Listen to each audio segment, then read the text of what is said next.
As we were desperately running away, we accidentally fell into a deep pit. My husband immediately covered my mouth. I could hear the footsteps of the pursuers right above us. They were searching all around, but we happened to be hiding in a blind spot, barely escaping death.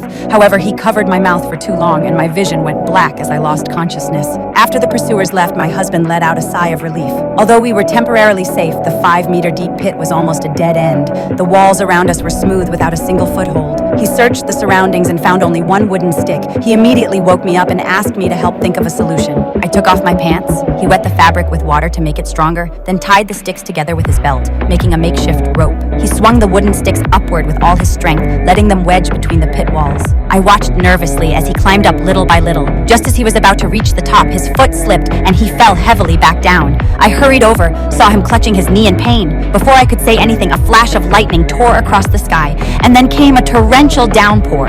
Rainwater quickly began to fill the pit, and neither of us could swim. We could only hide in the highest corner of the pit wall, praying for the rain to stop soon. But the rain grew heavier and heavier, and the water level rose from our ankles to our waists. My foot slipped and I fell straight into the water. Without hesitation, he jumped in and pulled me out. We held each other tightly, but the water kept rising from our waists to our chests and then to our necks.